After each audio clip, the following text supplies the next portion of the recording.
used, let me just press all the bad buttons to say I've got it. I mainly use the green part of the leek as well. I've got a little bit of the white, but the green part is the low FODMAP. After that, we've got 200 grams of carrots, just sliced thinly. Pop that in. And then we're going to pop the measuring cup on. And we're going to cook that for 10 minutes at 100 degrees, reverse on speed 1. So for now, that is me done. We will come back in 10 minutes and we'll start on the sauce. And then I can show you how to crumb the chicken before I fry it. So back to you, Jess. Nice and quick with me at the moment. We'll see you soon.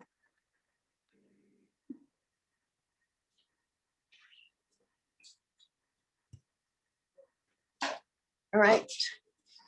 Oh, we're over to Viv. All right, cool. All right, so we're going to start the Japanese milk bread. So it's quite simple, just a few ingredients. Oops, my machine has just turned off, so I'm just going to turn it back on. So I came across this recipe and my family really love it. Very simple to do. So you start off with 75 grams of milk. Now, just waiting for my machine to start that up. Up we go. Just make sure you tear it. So 75 grams of milk.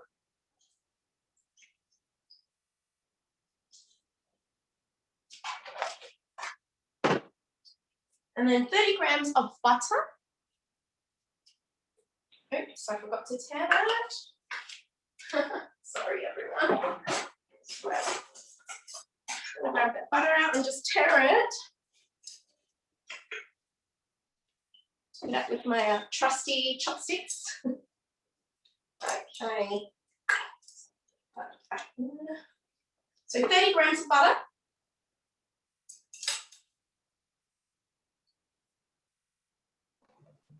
Is this recipe on Cookadoo? No, this is not on Cookadoo. So what I'll do is I will post the recipe up into the chat box for everyone after this. Okay, and then we've got 1 teaspoon of yeast.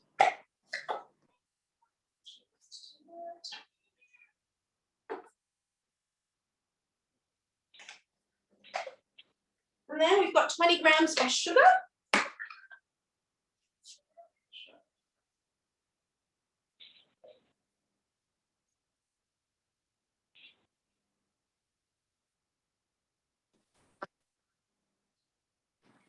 All right, 20 grams. Okay, so what we do is, my mixing cup. All right, so what we do is we put it on 2 minutes, 37 degrees. So we're heating it up on speed number 2. Thanks so much, Viv. That's okay. So Viv's doing the Japanese milk bread, and as she said, her family's really enjoyed this particular recipe.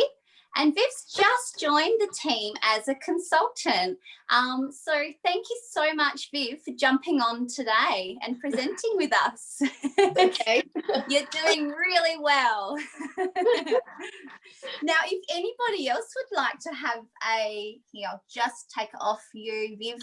There we go. If anyone else would like to have a go with what Viv's doing and jump on and present something that your family loves, you can actually join my team. So or a team, so contact your consultant and find out some more information. So we'd love you to join our teams, and we have more information if you'd like to find out about that.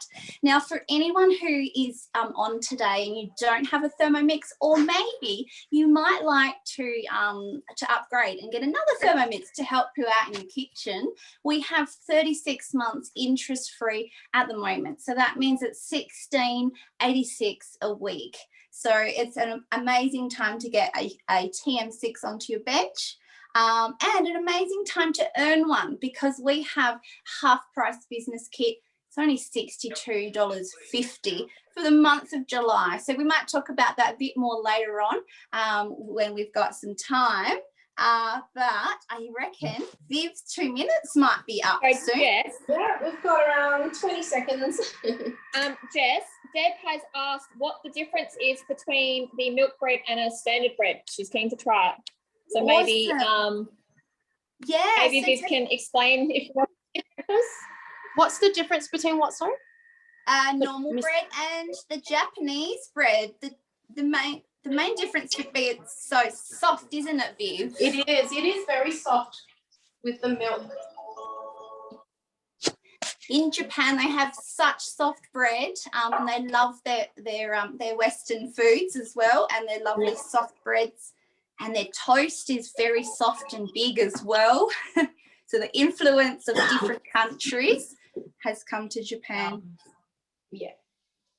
All right, so that's already done. And that's warmed up a little bit so that it's awakened the yeast. So now we're just going to add in our egg, 25 grams of egg, and I've just kind of lightly beaten it.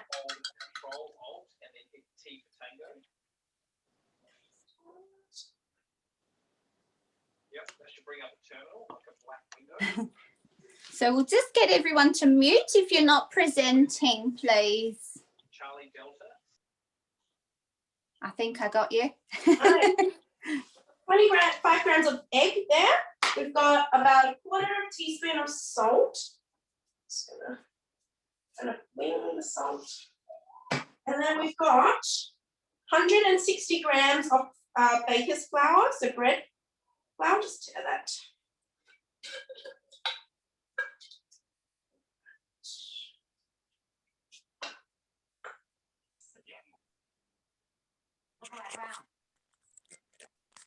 Cheney's blackberry. Oh my God, I smell shenanigans. Gimme.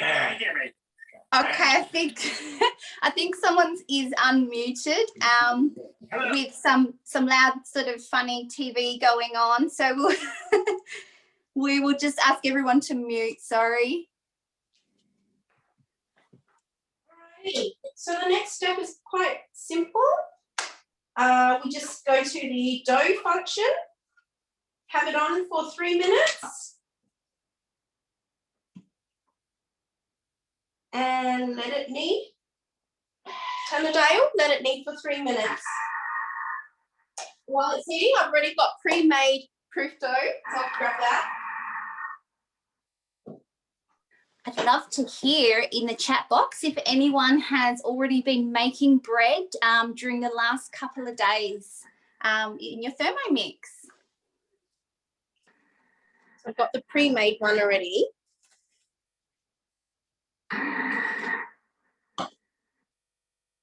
So normally I would take the dough out and then I'll just proof it for about 1 hour. But if you want to quicken the process, pop some hot water in the oven and that would quicken it up to like 45 minutes of proofing time.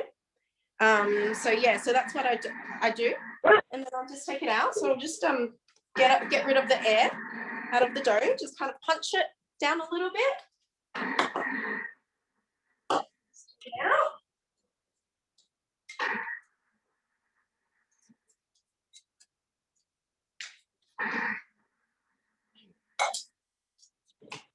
Okay, and if you want, you can oil your hands a little bit so that it doesn't stick.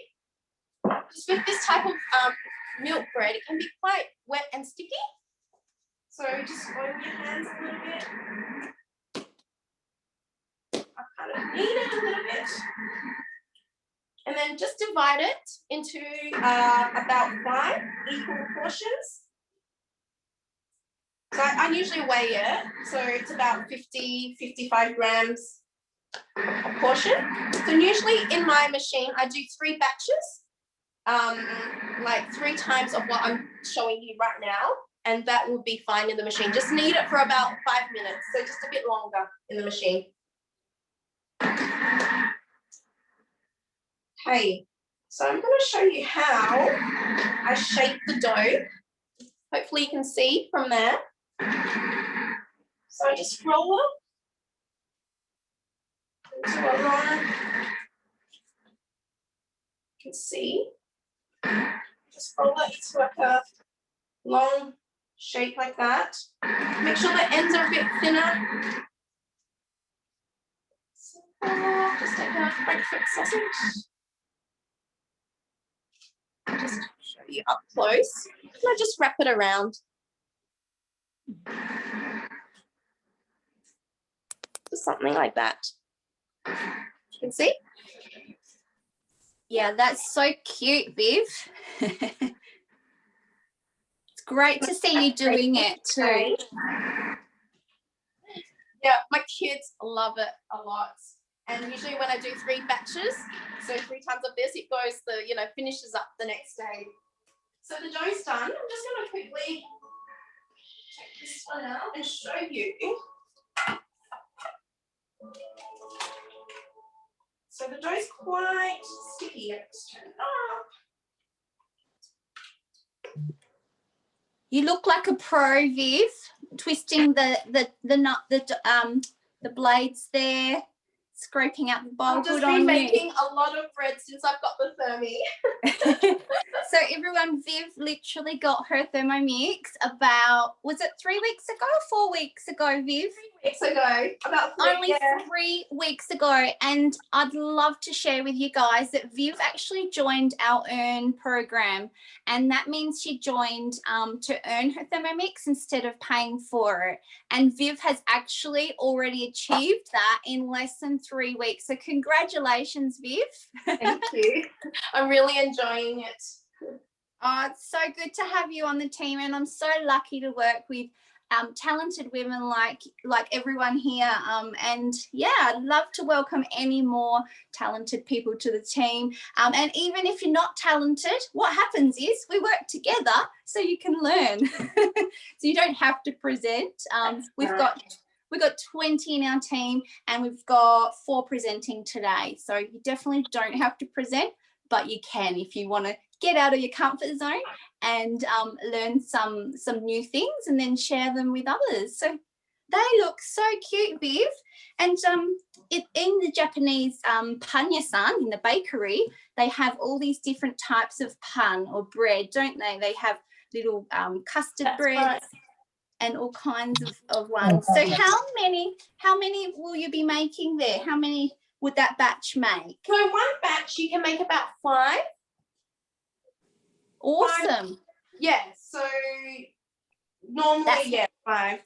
So is that why you do a triple batch? That's right, because it goes really fast. My husband alone can eat a lot of them. All right, so I've got 5 on the baking tray, yeah. So what we do is we do an egg wash over it. So that's why, you see the bread, the Japanese bread or, other breads, so they have that golden look. So we do the egg wash. It gives it a lovely golden look. So be quite generous with the egg wash.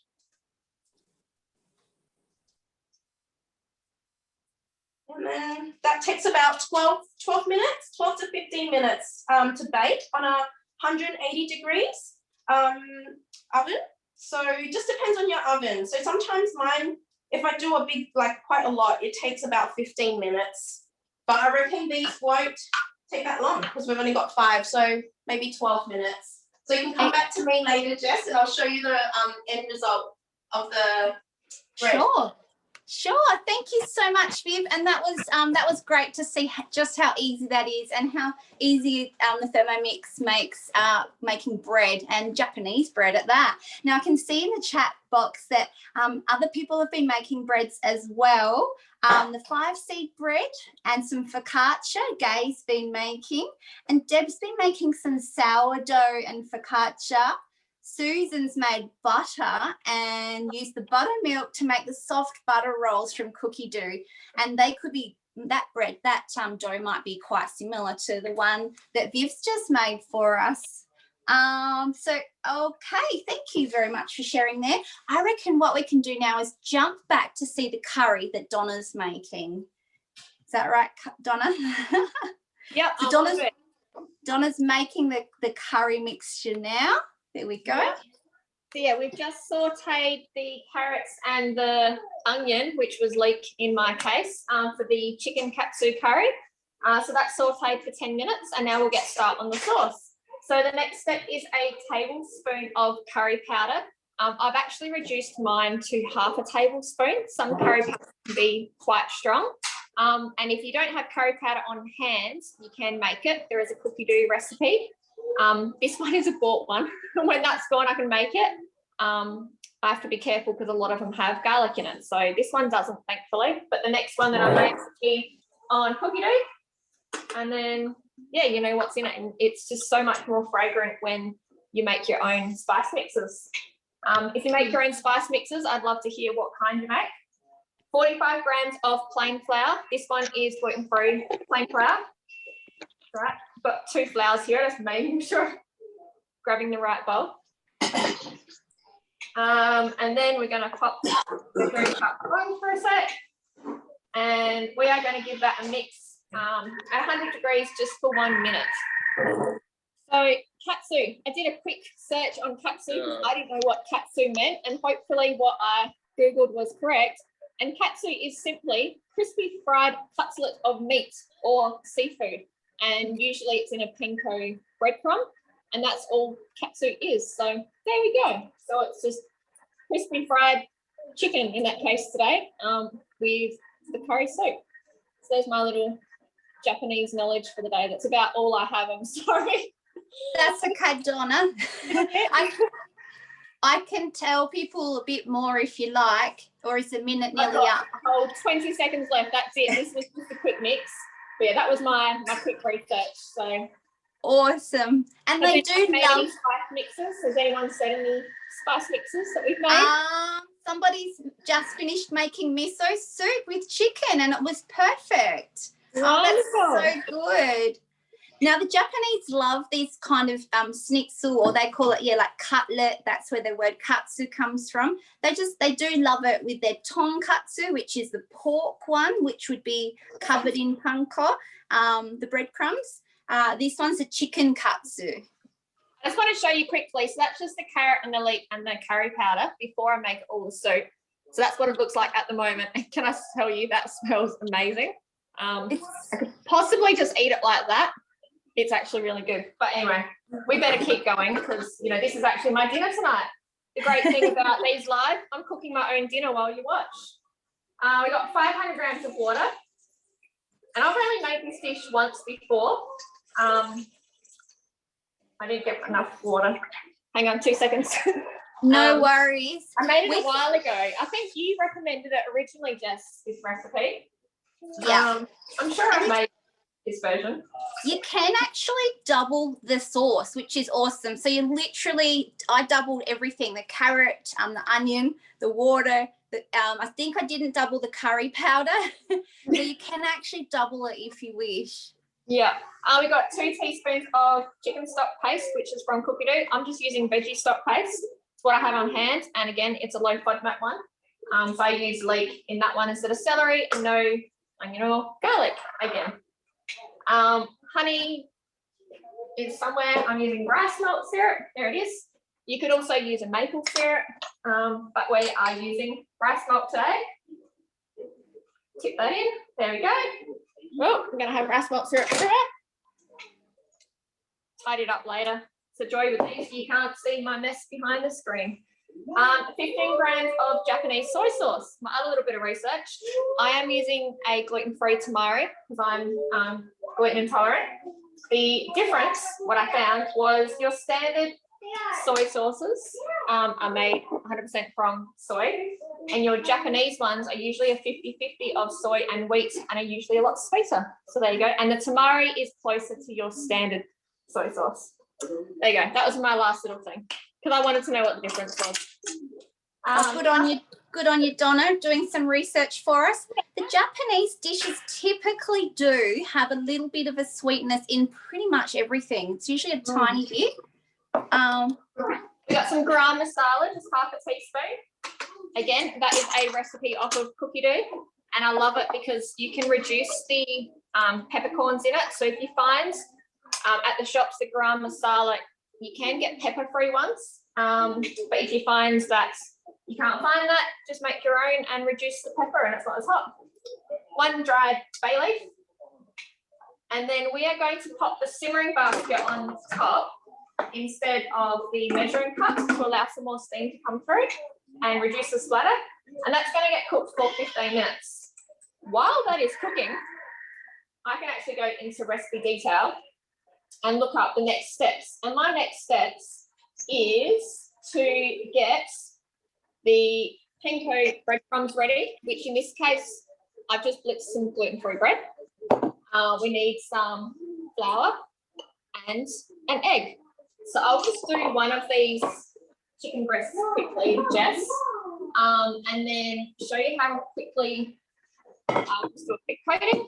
So great thing to look at the tips and the steps before you start a recipe, because otherwise you would have cooked all the curry and then you'd be starting the chicken, whereas you can do it at the same time and save time. So you cut the chicken breasts horizontally, so like so, pre-cut. Mine's still a bit frozen. Unfortunately, my Coles delivery, no supply of chicken breasts because, you know, the world's gone crazy.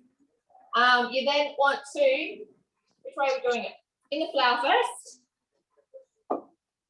Then it's going to go in, I don't know if you can see, maybe you cannot. Still can't see. We'll do this one-handed, look at that. In the flour first. It's going to get messy. Then we're going to go in the egg. I just want to make sure we're doing this. No, yes, dip in the egg. Should have read the instructions.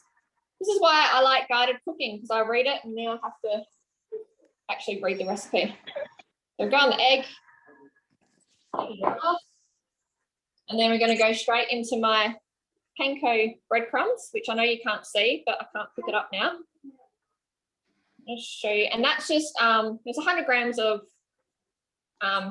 breadcrumbs in this case, but it's normally panko and seasoned with salt and pepper. And then you get that delicious crumbs chicken coating. And then from that, I will pop that, and I scroll up,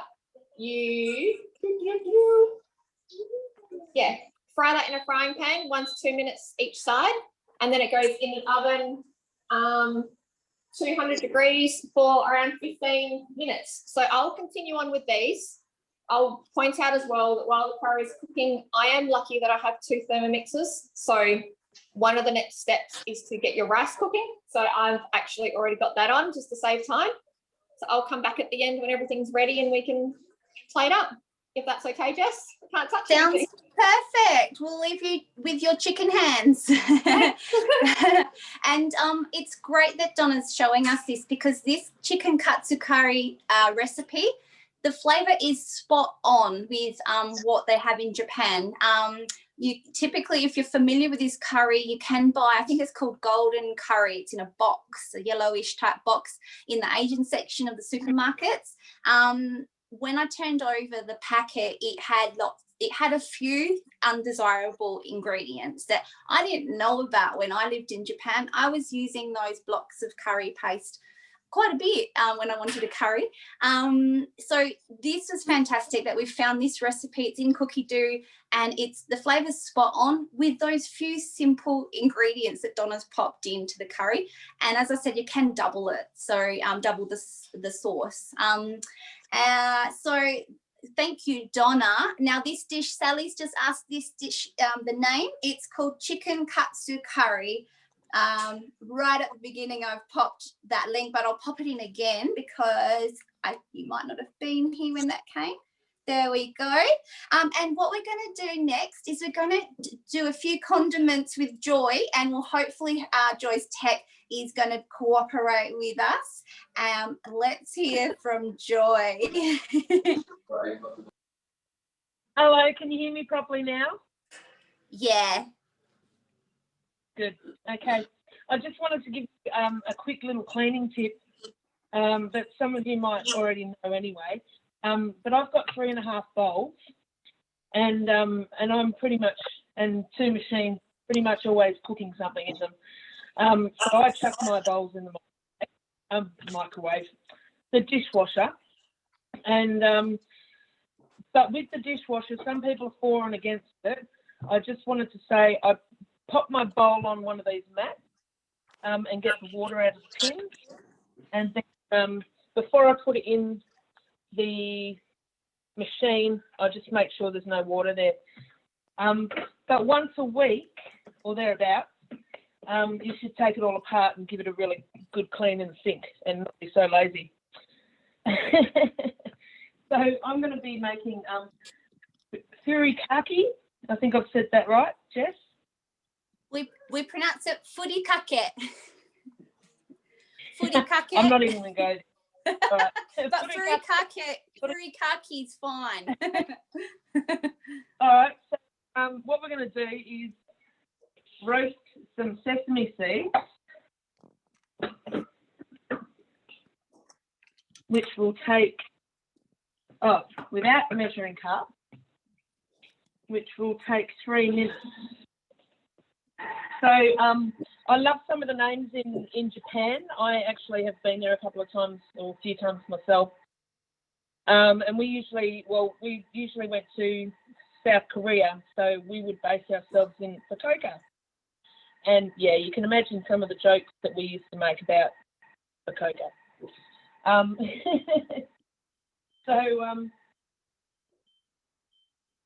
the other thing is this furikake is a condiment, like Jess said, and it's you can replace it with salt and pepper. Now, I'm a bit of a substitute queen, which you'll see in a minute when I do the rest of the bits and pieces. But I also did a bit of work with some of the South Australian barbecue teams, competition barbecue teams a few years back. This recipe that I'm making tonight is classed as umami, which is a flavour or a taste or something like that. It's hard to explain, but if you're familiar with umami, that's what this is, and barbecue is on umami. So you could probably even adapt this to a barbecue rub, perhaps. Add a few other bits and pieces in maybe. I don't know, but it looks pretty flavourful at the moment. I've never made this one before. So I've got about 1 minute 25 to go, Jess. So if you have got anything to sure. say. I can chat a little bit about the furikake that you're making, if you like. Well, I'll give. Do you want to stay on screen, or do you want me to put me on? Go on. You can go on. Put me on. And just so everyone knows why I'm wearing this funny little thing, this is my effort. This is my attempt at dressing up in Japanese attire. This is a little ribbon that I used to wear when I was 17 over in Japan at a high school. We had a white blouse, we had blazers and a little tartan skirt. But this is an authentic retro Japanese ribbon for the school uniform. So I've got that on today as a little tribute to my school in Japan. So what were we saying? Furikake. My kids, one of my daughters, she's super fussy and she loves sushi and furikake. Furikake can be used as a little shaker as well, Joy, on rice. So my daughters sometimes make rice balls and they put the furikake seasoning through that. Pulling itself up following jamming.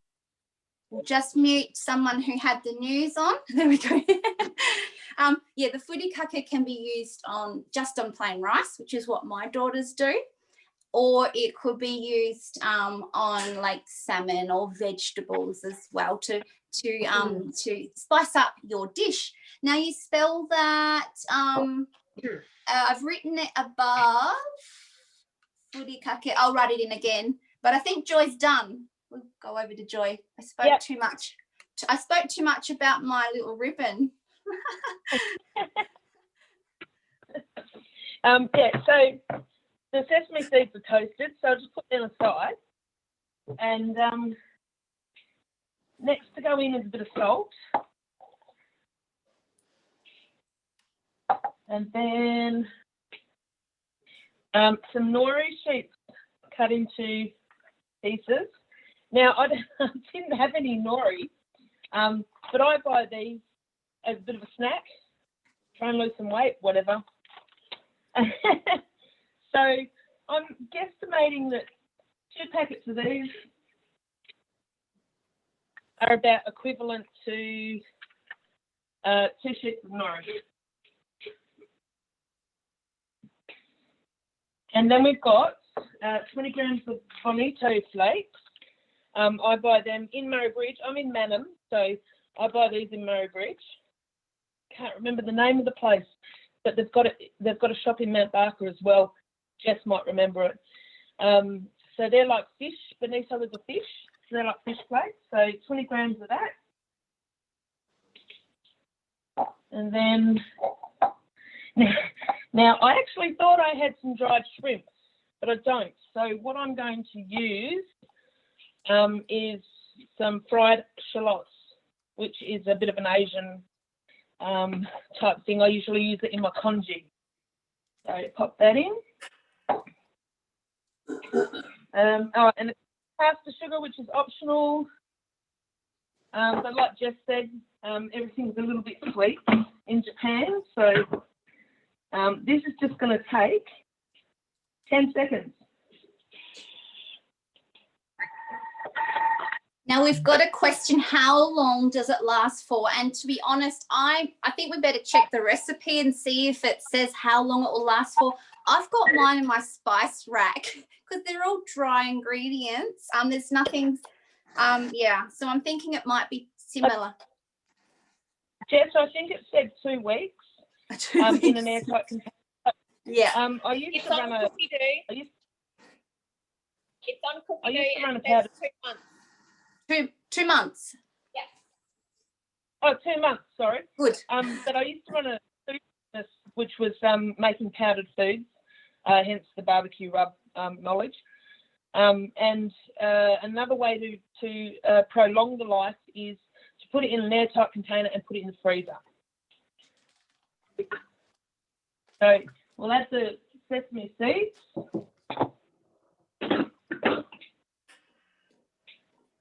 And this is going to take 5 seconds. Whoops. And that's my lid on.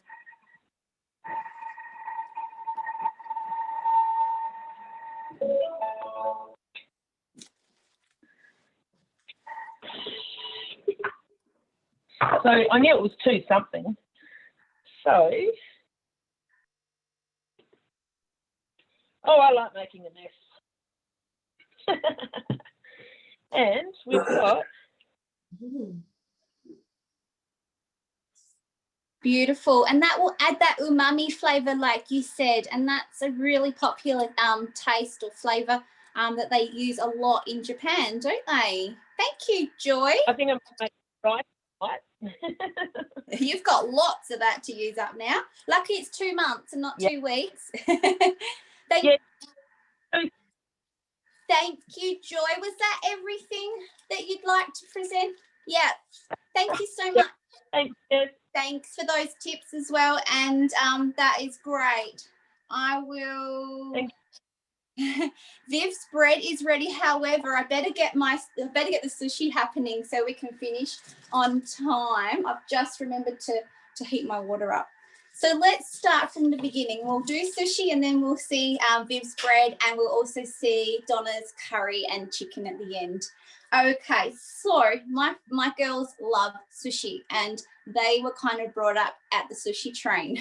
Don't know if your kids love sushi as well, but that's why we've popped it into tonight's class, because it's a fairly popular thing. It's super easy in your Thermomix, and yeah, not everyone knows how to do it. So I thought, let's demystify sushi once and for all and see how you can do it.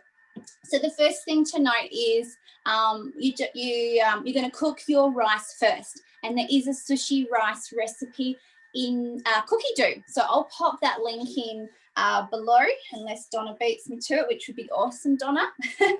Unless you're doing the chicken, Donna might be still doing a chicken. So there's a recipe, it's called sushi rice. Now in Japan, they always wash their rice before cooking it. So that would be a tip. I'm just going to bring up the recipe. I've popped it into my weekly calendar. There we go. Oh, I just saw the green tea ice cream. That was another option for today. Now, what we're going to do is, so I've already pre-made my rice, by the way, but I'll just talk you through it. Oops, I've got a steamer basket in there. So what you're going to do is you're going to pop your steamer basket in. Mine's already in and I'm heating the water, we're going to pop that in and then we're going to put the rice in, and I give my rice a nice wash once it's in the steamer basket under some running water. Now, I just wanted to show you this just in case it's helpful for you guys in the current circumstances.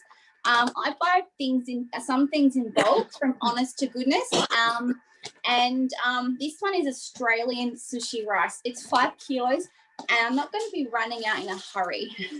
So I thought I would give you guys that tip in case you also want to make lots of sushi and you don't want to have to go to the shops. So it's a 20-minute cook, and that will cook your rice beautifully. And you know what? The interesting thing is it lets you do 500 grams of rice, whereas normally we do about 350 grams at a time. So that's really interesting. So we can just follow that recipe there.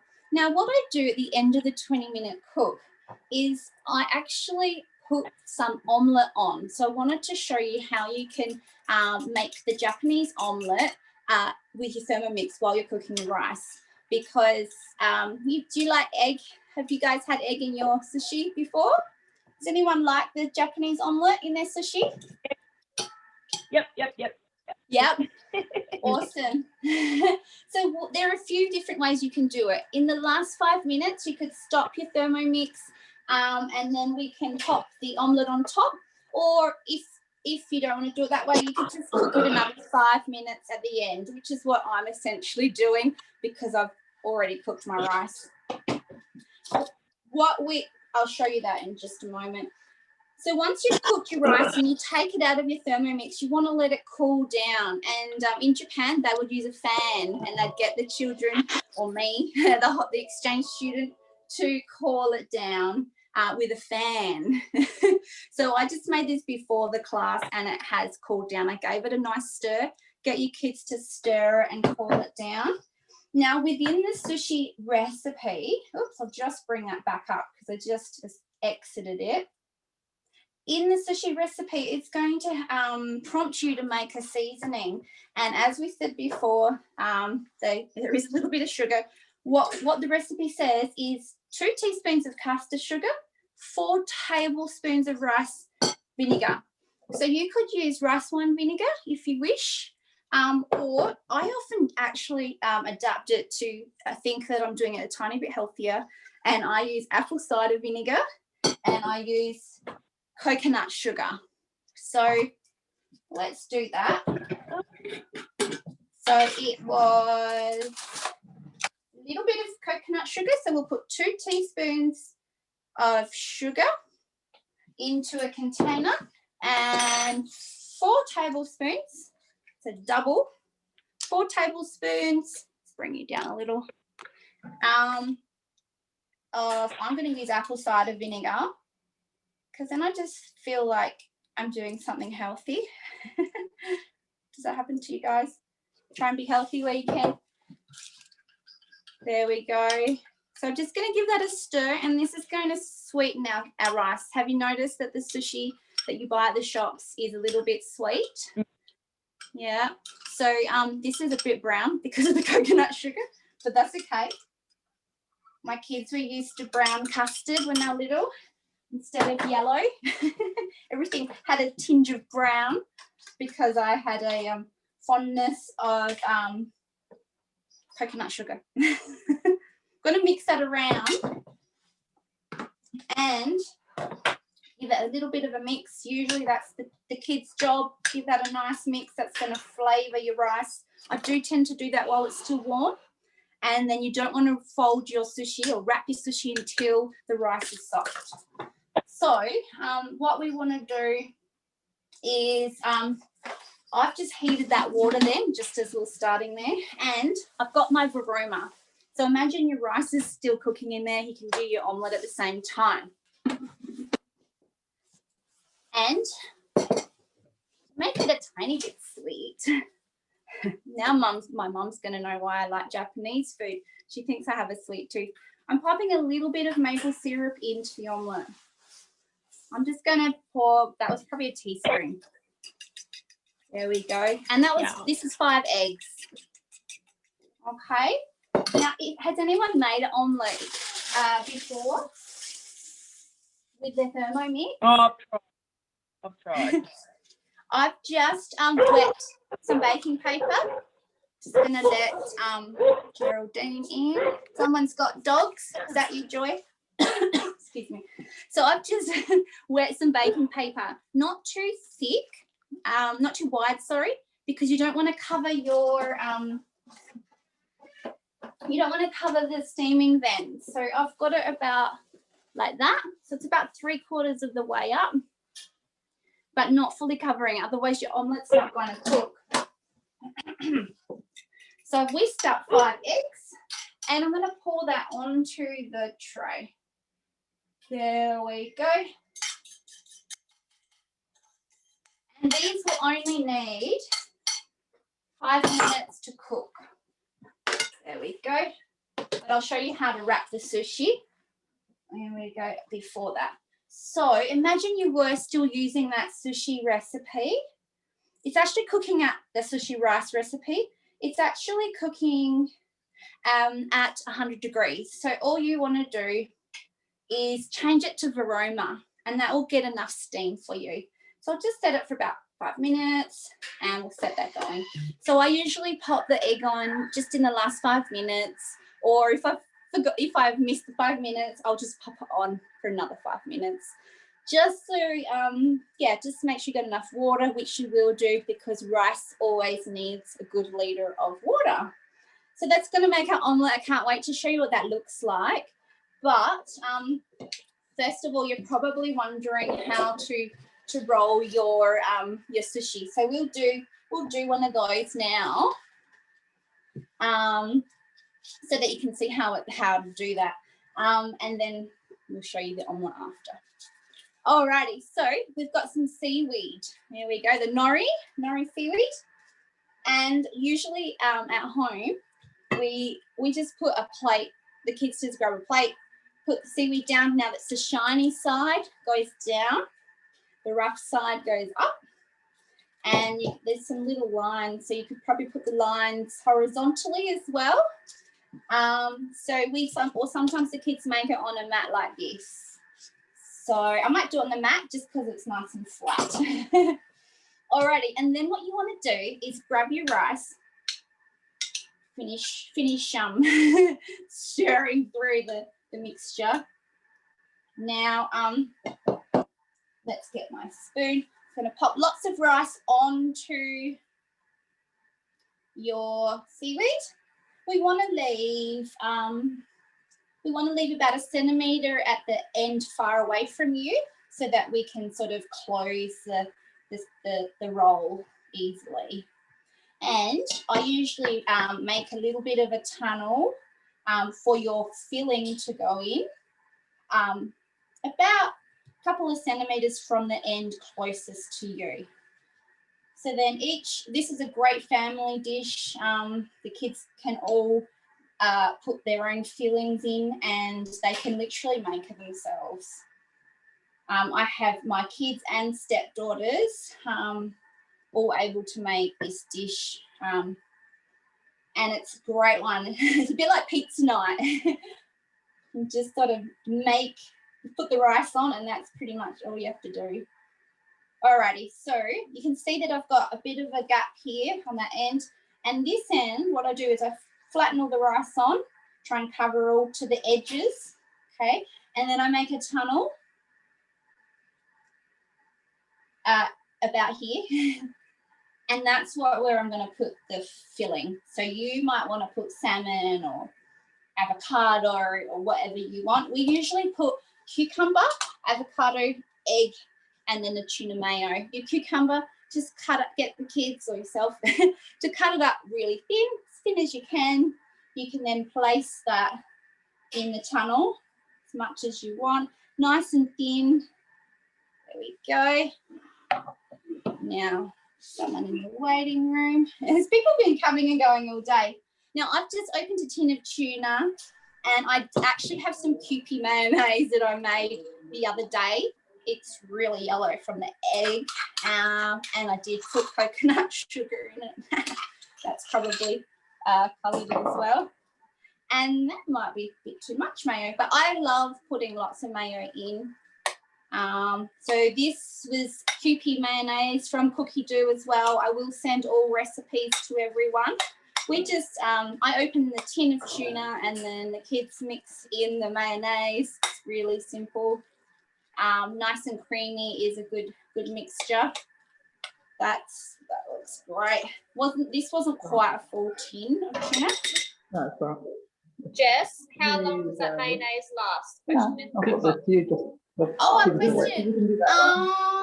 Because it's got the egg in it. Now someone needs to mute. Sorry, Melanie, I think. All good. Oh, good. Yeah, okay. We usually say for mayonnaise about a week or so. It won't last like the ones in the shop, but vinegar, if you use vinegar, that does work as a preservative, and the salt. Yeah, but we usually typically say about 1 week. Is that what you say, Donna, for your mayo? Well, I make the cooked egg mayo because it's a cooked egg. That lasts 2 weeks. I actually made that last night. But yeah, that one's 2 weeks because the egg's cooked. So, but yeah, I think the raw egg ones are usually around a week, but I wasn't sure if that one was different. So. Yep, that's right. This is a raw egg one. So that's why I use some of it, the rest of it on my okonomiyaki, which is another recipe in our new collection, our new Japanese collection. It's in Cookie Do. There's okonomiyaki and I use the mayo on that. It's delicious. I've got videos of that on my Facebook page if you want to see. I have been doing a focus on Japan this week because of the Olympics coming up. Now, let's have a peek. Oh, no, that's not done, not done. Let's give it a bit more time. That's okay. Hopefully it's done before. I'll turn it up a bit higher. Aroma. Did I actually change it to Varoma? I'll have to watch the playback, see if I changed it to Varoma temperature after telling you guys. I did. If you needed some time, Jess, Vivian, were you ready with anything? If Jess needs a couple of minutes, I'll just show how to fold it, and then. Oh, you are right there. Okay, yeah, all good. Yeah, all good. Now, so then just to fold it, hopefully you can see I've got bring it up a little closer. So I've got the food. It is higher than the rice. That's okay. I've got the food in my little tunnel, and I'm literally going to now. You could use one of those bamboo rollers, but what we're going to do, sometimes I use a spoon to help to hold it in, and I'm literally just going to roll it on itself. And squeeze as you go, roll and squeeze, 2 hands, and then we're going to then place it on, like, so let the end of the seaweed be down the bottom, and that will help to seal it. And now you've got these ends here that are a little bit coming out slightly. So what you want to do so that you can cut it really well is just use a spoon and push any of those things in so it's a bit firmer. That way when you cut them, it's going to not just sort of fall out. It's going to be in there nice and firmly. So that will cut. There we go. So just give it a nice squeeze, and that will cut really nicely. We'll see if this knife. Yeah. So actually, I might get my nice my nice Thermomix knife. I like using this one in our toolkit. You can earn these as consultants. I'm just going to slice it to show you, and then we'll jump over and see the curry and the bread. So that's the inside. That's a little nori roll or sushi roll, and I'm going to slice it again and again. Sometimes we cut them about 1 centimetre each, pop it on a plate, and there is your sushi, just like the shops, and you can pop any flavouring in. But hopefully that was useful. Yeah, that is done. But I want to jump over to see Viv's bread and Donna's curry. So hopefully that was giving you guys some confidence to make your own sushi. Oh, sorry, Viv, I didn't give you a warning. There you go. Here we go. The bread's done. Beautiful. Look how cute. Oh, my- Look how shiny they are. That's so cute. There you go. Oh, Really cute. And they're really soft. Really awesome. bring them up for you to see. Nice. So yeah, And- very, very simple to do, very easy. Have and quick. you made any other flavours, Viv, or you guys are enjoying that one the most? So I made some pork floss, which is on cookie dough. And so I'm planning to, gonna make them, the milk buns with the pork floss. But I've got to make the mayonnaise first. So I'm going to have to do the Kewpie mayonnaise. Lovely. And maybe For we that. could do an Asian-inspired class with you sometime, Viv, in future. Yeah, sure. Yeah, lovely. Thank you so much, Viv. You did so Thanks. well, and Thank welcome you. to the team. It's lovely to be able to learn amazing things with you. Thank you. Awesome. We'll see you at one of our future sessions. And look at Donna's curry. Wow. Plating up. Oh, you're on mute, lovey. On mute. Sorry. So I've just started plating it up. I've still got a couple of the chicken breasts in the oven. I've got 2 minutes left, but I thought I'll just slice one in half and hopefully it's ready, and it is. So I'll quickly slice it so I can plate it properly. So I've got my rice. I've got my beautiful curry here that I've used the leek, so it's got the more greener bits. I've just had a small serving because this one will be for one of the kids first because I'll have to tidy up before I eat. Let me pop the chicken on, and that has been spot on for 15 minutes. And then you just slice the chicken. I'll just do a couple of slices, just make it look a little bit pretty. This one's actually got the least protein as well. I needed an extra egg on the last one that I was posting, but it still turned out okay. So then we simply layer this.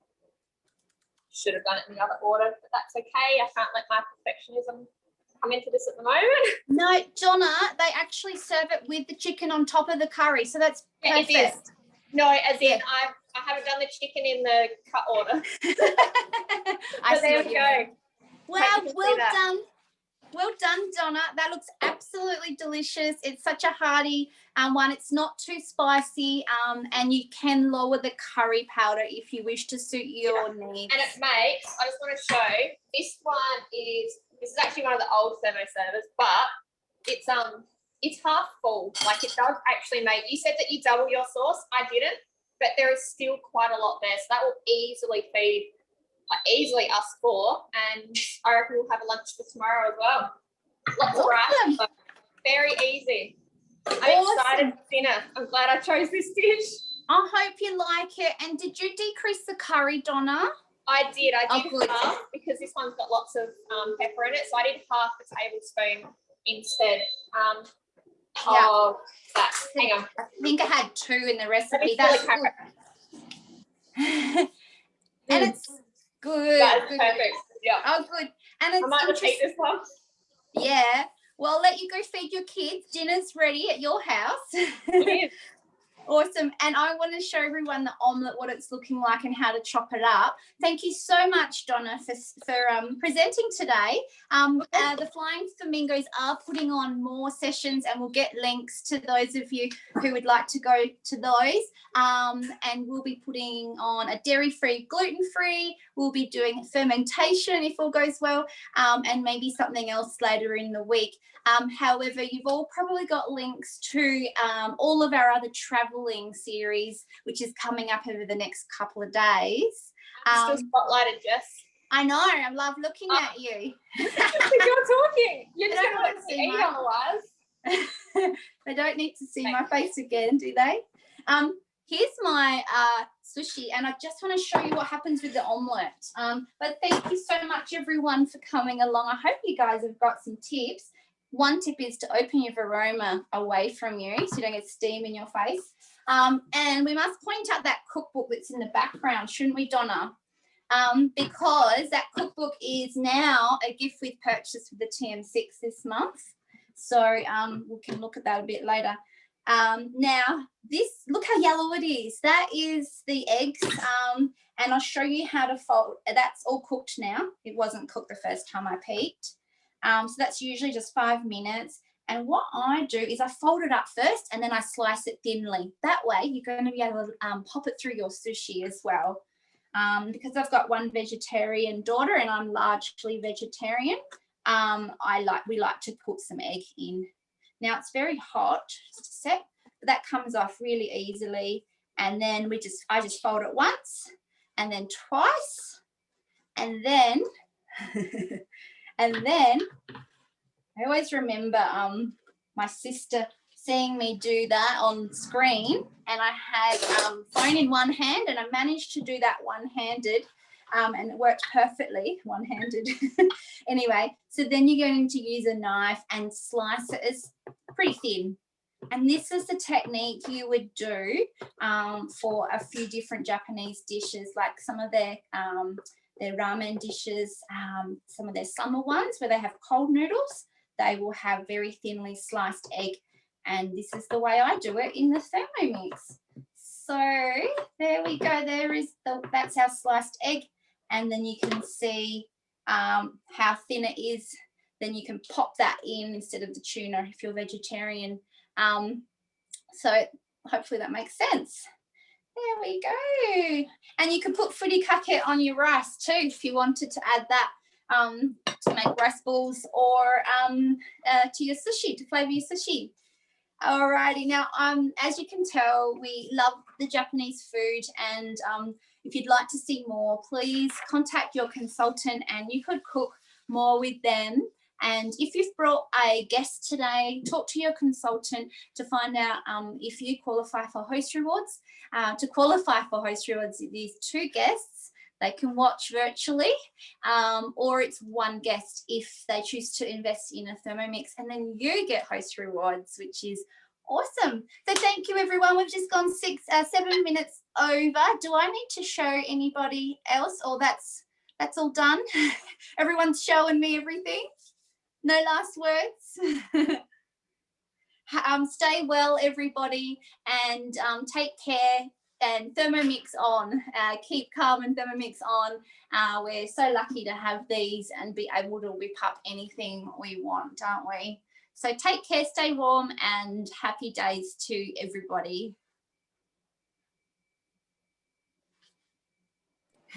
Thank you to all our presenters. Thank you, Joyce. Thank you, Viv. Thank you, Donna. Always. I just got to cook my dinner. I don't know why you're thanking me. I know. I feel sorry for Joy because Joy's only got furikake. But you'll be able to put that on some of your rice or something. Thank you, Viv. Thank you, ladies, so much. Everyone. Thanks, See Jess. you later.